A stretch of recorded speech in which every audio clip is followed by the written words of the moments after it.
Hello ladies and gentleman, Aftab Rahimoon Islam. दोस्तों, अॼु मुंहिंजे ॻाल्हाइण जो मौज़ू आहे ज़िंदादिल ऐं मुर्दादिल इंसान। अक्सर करे असां अहिड़नि दोस्तनि सां मिलंदा आहियूं, अहिड़नि माण्हुनि सां मिलंदा आहियूं जेके जिन्हनि जे ॻाल्हाइण जो तरीक़ो, जिन जे मिलण जो तरीक़ो ज़िंदादिल हूंदो आहे। यानी उन्हनि में हिकिड़ो उत्साह हूंदो आहे, उन्हनि में हिकिड़ी जागृता हूंदी आहे, उन्हनि में हिकिड़ो जेको आहे सो ज़िंदगी जीअण जो हिकिड़ो ॾांहुं हूंदो आहे। जॾहिं त ॿिए पासे कुझु अहिड़ा माण्हू बि हूंदा आहिनि जेको असां सां मिलंदा आहिनि जेके मुर्दादिल हूंदा आहिनि। यानी उन्हनि खे मिली तव्हां खे ईअं महसूसु थींदो जहिड़ो हिकिड़ो नेगेटिव तव्हांखे वाइब्स पियूं अचनि, यानी मनफ़ी हिकिड़ो तासुरु अचे पियो तव्हांखे। आउं तव्हांखे ॿुधाईंदो हलां त कंहिं बि इंसान सां जंहिंसां तव्हां मिलो था, शुरूआति वारा जेको 5 खां 10 सेकेंड हूंदा आहिनि उहो उन माण्हू जी तबियत जज करण में तमामु वॾो मुख्य किरदारु अदा कनि था। फॉर एग्ज़ाम्पल, कंहिं माण्हू सां तव्हां मिलो था, उहो तव्हां सां कीअं थो मिले, ईअं मिले थो, अस्सलाम वालेकुम, छा हाल आहे, ख़ुशि आहियो, सभु ख़ैरु। इहो पहिरियों सिनारियो। हाणे ॿियो सिनारियो इहो आहे, छा हाल आहे साईं, ख़ुशि आहियो, तबियत कीअं आहे तव्हांजी। हाणे ॿिन्ही में ॾिसो तव्हांखे केॾो फ़र्क़ु महसूसु थिए थो त जेको पहिरियों मिलण जो तरीक़ो हुयो उहो गर्मजोशी वारो हुयो, उन में हिकिड़ो उत्साह हुयो, उहो पॉज़िटिव हुयो। जॾहिं त ॿियो जेको तरीक़ो हुयो उहो मुर्दादिल हुयो, उनमें हिकिड़ी नेगेटिविटी हुई, उनमें हिकिड़ी सुस्ती हुई, उनमें हिकिड़ी अहिड़ी शइ हुई जंहिंमें तव्हांखे नेगेटिव वाइब्स आया, मतिलबु सुस्ती काहिली साबित थी। ऐं ॿी ॻाल्हि इहो त दोस्त अक्सर करे मूंखे चवंदा यार तूं हाणे अदाकार आहीं, तुंहिंजे त मिलण जो तरीक़ो साईं हाणे अदाकार वारो हूंदो। सो तव्हांखे ॿुधायो हलां त दुनिया जो हर इंसानु हिकु अदाकार आहे।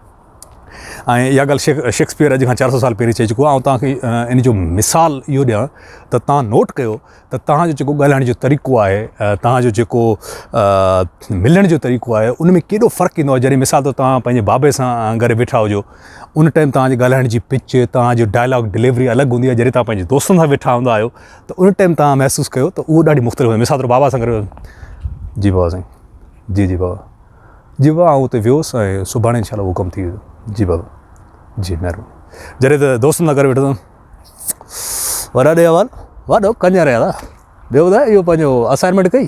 मतिलबु हाणे ॾिसो न, तव्हां उन हिकिड़े किरदार में हलिया वियो।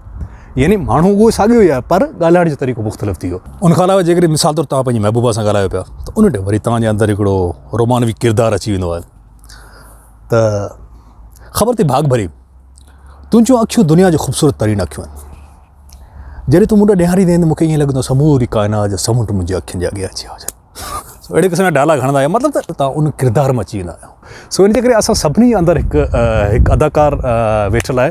हाणे इहो आहे त उनखे तव्हां इस्तेमालु कहिड़े नमूने सां कयो था। सो इन जे करे मुंहिंजी दोस्तनि खे इहो गुज़ारिश हूंदो त पंहिंजे अंदरि गर्मजोशी आणियो, पंहिंजे अंदरि ज़िंदादिली आणियो। जंहिंसां बि तव्हां मिलियो उहो मिलण वारो तव्हांजे साम्हूं ग़रीब हुजे, अमीर हुजे, मिनिस्टर हुजे या ॻोठ जेको हारी हुजे, सभिनी सां तव्हां, आउं त इवन एतिरे ताईं जो पंहिंजे साथियुनि सां बि तमामु घणो इज़त सां ऐं गर्मजोशी सां मिलंदो आहे। साथियुनि मां मुंहिंजी मुराद त मुंहिंजे हारी, ऐं पंहिंजे हारियुनि खे साथी चवंदो आहियां। ऐं ॿी हिकिड़ी ॻाल्हि त असां वटि 2 हथ ॾियण जो रिवाजु आहे। मतिलबु सिंधी मुआशिरे में घणो करे असां जॾहिं मिलंदा आहियूं कंहिंसां त 2 हथ ॾींदा आहियूं। सो आउं पर्सनली इन जे एॾो फेवर में कोन आहियां, पर वरी मूंखे सुठो लॻंदो आहे जेकॾहिं आउं पंहिंजे इमीडिएट फैमिली मेंबर जी, मिसाल तौरु मुंहिंजो बाबा आहे, ॾाॾो आहे, चाचो आहे, मामो आहे, उन्हनि सां माण्हू जेके मूंसां उमिरि में वॾा आहिनि, उन्हनि सां माण्हू 2 हथ मिलाइणु खपे। अदरवाइज़ जेकॾहिं को माण्हू आहे उनखां हिकिड़ो ई हथु मिलाइणु खपे, ऐं उहो बहितरु आहे। ऐं ॿी ॻाल्हि इहो त कॾहिं कॾहिं आउं महसूसु थींदो आहे त बल्कि असांजी बिरादरी में बि काफ़ी अहिड़ा माण्हू आहिनि जेके मतिलबु हथु ईअं ॾींदा आहिनि, हिकिड़ो हथु ॾींदा आहिनि, उहो माना अहिड़ो जहिड़ो मतिलबु वॾो अहसान पिया कनि। त आउं कोशिशि करे जेको मूंखे ईअं हथु ॾींदो आहे न मुर्दादिल, आउं वरी अञा पोइ थी अञा वधीक वाइड़ो हथु ॾींदो आहियां हुनखे। त भई तव्हां तुंहिंजे पीउ जो नौकर त कोन आहे न। मिसाल तौरु इज़त ॾियणु ऐं वठणु जेको आहे सो हिकिड़ो म्यूचुअल कोऑर्डिनेशन सां थियणु खपे। जेकॾहिं तव्हांखे को माण्हू इज़त ॾिए थो त उनखे उहो इज़त वठंदो। चवण जो मक़सदु इहो आहे त दोस्तो हिक ॿिए खे इज़त ॾियो ऐं गर्मजोशी सां मिलो यार, मतिलबु ख़ुशि थी मिलो, पंहिंजो पाण में जेको आहे सो हिकिड़ो पॉज़िटिव वाइब्स आणियो त जीअं तव्हांजे जेको पर्सनैलिटी आहे उनमें हिकिड़ी पॉज़िटिव वाइब्स नज़र अचनि, तव्हां में हिकिड़ो उत्साह नज़र अचे, कमु करण जी सख़्त नज़र अचे। ऐं इहो शइ सॼी उमिरि तव्हांखे कमु ईंदी। फॉर एग्ज़ाम्पल, तव्हां यूनिवर्सिटी खां पास थियण खां पोइ कंहिं इंटरव्यू रूम में वञो था, मिसाल तौरु वेठा आहियो, तव्हां अची कुर्सी ते हीअं मतिलबु बूथ लथल अची वेठा आहियो, त मतिलबु उहो जेको इंटरव्यू वारा आहे न उहो तव्हांखे जज कंदा, तव्हांजी बॉडी लैंग्वेज, तव्हां ॻाल्हायो कीअं था, ॾिसो कयूं था, जेको तव्हांजो अखियुनि जो कॉन्टेक्ट आहे उहो इंटरव्यू सां आहे या हेॾा होॾा ॾिसो था, कहिड़ी खनो था, छा था कयो। सो पंहिंजे पाण में इहे तब्दीलियूं आणियो त जीअं तव्हांजी तबियत बहितर थिए। सो काफ़ी शयूं आहिनि ऐं हीअ त मुंहिंजो त फेवरेट टॉपिक आहे यार, जो मतिलबु इमोशनल इंटेलिजेंस ते ॻाल्हाइणु, बॉडी लैंग्वेज ते ॻाल्हाइणु। सो इन सां गॾु इहो आहे दादा, जेकॾहिं कंहिं दोस्त खे को सवाल हुजे त उहो बाय ऑल मीन्स मूंखे इनबॉक्स में करे।